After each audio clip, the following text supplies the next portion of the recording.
Hello, welcome back to another video feature of the Immersive World's Handbook. Today I'm at the World's Fair in Milan, and just behind me you can see images of previous World's Fairs. So what I'm talking about today is the significance of the World's Fair in terms of its effect on theme parks. And so I'm going to take you through the Milan Expo and give you some highlights to give you a sense of how influential the tradition of the World's Expo, the World's Fair, has been on our contemporary sensibilities in terms of themed and immersive spaces, and very specifically theme parks. So, I wanted to give you just an overview of some of the issues that I wanted to talk about. I'm just standing in front of the Chinese pavilion. Again, what I'm talking about here is the World's Fair Forum, and this is based on an article I did on a reader on the history and cultural aspects of World's Fairs. So what I would suggest is that there are 5 different ways in which World's Fairs or World Expositions have influenced theme parks. And so what I'm doing in this video is talking about each of these. First of these would be architecture and space. So the idea that you have architecture unified through the Expo tradition. You're using key symbols in a space through the buildings and so forth to help guests distinguish between the spaces. The second feature is cultural displays, and you've seen a lot of these where we've focused on the idea that you're basically taking samples of culture and themes and presenting those essences to the guest. The third is sociality and social patterns, talking about everything from the desire of other cultures, more specifically to controlling crowds and effectively controlling and managing people within the space. The fourth of these is material culture, consumption, and commodity. Everything from the idea of the public commodity in space to all sorts of amusements based upon consuming things, as well as brands and the significance of brands. And then lastly is rides and attractions. And certainly at World Expos, you don't have as many rides and attractions, but there are attractions in the sense at a World Exposition. And these are, of course, part of the tradition that you give to the guest at a World Expo. So what I want to do in this video then is to take you through these 5 different forums and talk about them in order and discuss then essentially how theme parks have been influenced by World Expositions. Okay, to go back, the first influence of the World's Expo on the theme park we'll address is architecture and space. And I believe here we begin with thematic architecture. If you look at the pavilion here of Morocco, and in just a bit I'll show you the pavilion of Oman, you see it's very evocative architecture that highlights some of the things we see in many theme parks today. Certainly in Disney theme parks, Epcot would be a notable example. And the point here is to use iconic architecture and display that is connotative of certain places, certain periods of history, and so forth. You might recognize here the famous Ferris wheel from the Columbian Exposition in Chicago of 1893. And this is actually an image here of an old Viennese village. And this is an example then of one situation in which they've used a very iconic architecture to create associations with the guests in terms of place.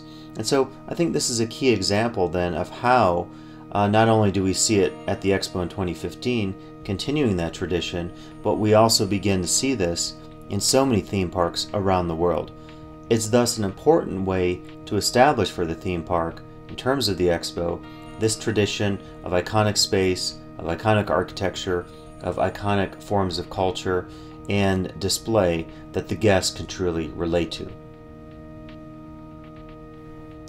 But I should say actually, it's not just this thematic architecture that we see typically in themed spaces. As you can see here from the 1889 Expo in Paris, we also have the iconic architecture of massive structures, of structures that resonate with people through time because they have their first instance, if you will, at the Expo. And of course, at the Expo 2015 in Milan, we have a version of that, as you'll see from my video here, of the iconic Tree of Life.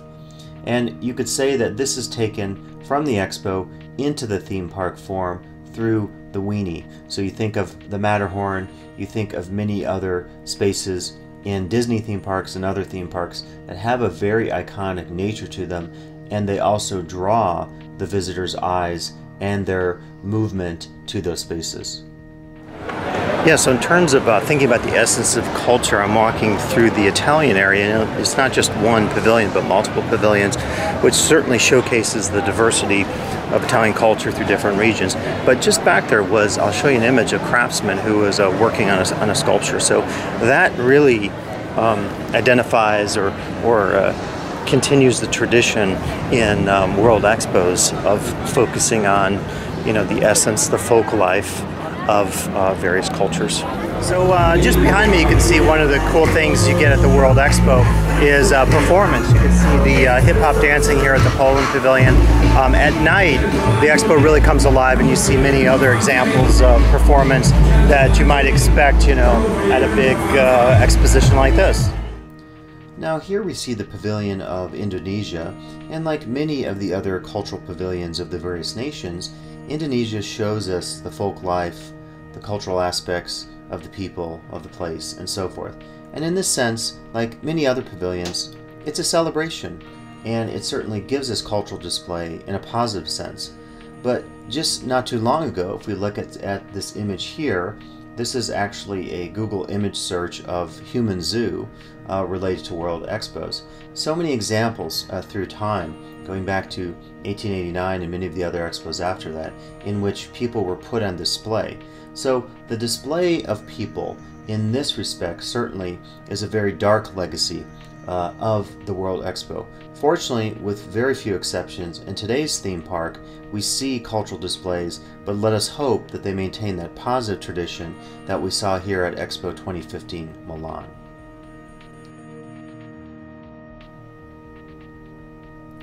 Now, the next issue to look at is the issue of sociality. And part of this, as I show you this image of the crowds, relates to the massive crowds that are an issue both at a World Expo and also at a theme park. And thus, it becomes very important for both spaces to manage their crowds, to manage their queues, and the like. So just as we look through the expo, you know, one of the themes we're talking about here is the social forces and how you control the social forces. And of course, this has always been a concern for not just World Expos, but a concern for parks like Central Park, if you think about the design, and of course theme parks. And so I would certainly say that one of the powerful forces that influences the theme park of the present from the World Expo tradition is this control of social forces. And I have to say that the first hour or so being here was dominated by just trying to queue through lines and so forth. So it's certainly one of the things that we can learn from the expo. And I should mention, it's not just about crowd control and queues, it's also about sociality, and specifically the idea that the World Expo can give something to the theme park in terms of teaching it how to use crowds and people and the company of others as a form of delight. And this also harkens back to Coney Island and George Chilou and the very famous rides that he developed at Steeplechase Park. The notion here is that we can enjoy the various attractions, rides, and displays either in a theme park or an expo while in the company of others around us. And of course, another side of branding, you know, comes through foods. And I noticed this just today here, then at the Barilla pasta booth here at Future Food. And so, you know, it's another way that things, material culture is expressed at an expo is through the omnipresence of branding in the space. And at the expo, there are so many examples of how brands are presented. Consumption of the visitor, of the guest, is naturalized. It's seen as a normal thing to do. In this case here, we're at the New Holland Agriculture Pavilion, where you get to appreciate via video screens and these real-life tractors this particular brand. And this was a very common theme at the expo in Milan. Jump forward to today's theme park, the contemporary world of the theme park, we are very natural with brands. So many brands are used to sponsor rides. Kodak picture spots are something very common at theme parks. So again, this naturalness of the brand is a huge influence from the World Expo to the theme park, as is this idea that we should be consumers in these spaces. Now, a further point in this comparison of the theme park and the World's Expo, of course, is the development of rides and attractions. And we look at the Tree of Life here at the 2015 Expo in Milan, And we wouldn't say that this is a ride per se, but it is an attraction. It's a form of iconic architecture. It's a weenie, as Walt Disney would call this in terms of his theme parks. If we go back to the earlier expos, the most famous, I would say, is the 1893 World's Columbian Exposition in Chicago, where we get the iconic Ferris wheel. And in fact, at this expo and many of the others, some of the most formative theme park rides that we would see in the future, including those at Coney Island, such as A Trip to the Moon, and then much later we would see the Carousel of Progress, the famous Walt Disney ride that also has its first tryout, if you will, at a World's Expo. What I'm suggesting here is that there is a legacy here, historically, of taking these rides and attractions, adapting them, seeing how the crowds like them, seeing how they perform, looking at all their various dimensions, and then using them again later adapted in the theme park or the amusement park in terms of Coney Island. Now, of course, at the World Expo in Milan, there is perhaps less of this tradition. We don't see rides per se. I counted one pavilion where you actually moved up on a somewhat a people mover device. You could argue that the technological immersion in many of the pavilions, including the pavilion of Korea, was an example of a quasi-ride, at least in an immersive sense. And then, of course, all the uses of the Oculus glasses that we see. Now, the closest to it, I would argue, would be here, the very significant, one of my favorite pavilions, that of Brazil. And the reason I might call this a ride, not in the sense of the Ferris wheel that we saw at 1893, is for the fact that it required you to move your body through a space, and it required you to be aware of others around you. As you were jostled on the net, you could feel the other people around you, you could see them, you could feel their effect, and you affected them. So thus, because it uses the corporeal sensibilities of us, our bodies per se, as a result, I would say this is the closest maybe we get to something that we could call a ride. Certainly an attraction, but not maybe a ride in the traditional sense of the World's Expo in terms of the past.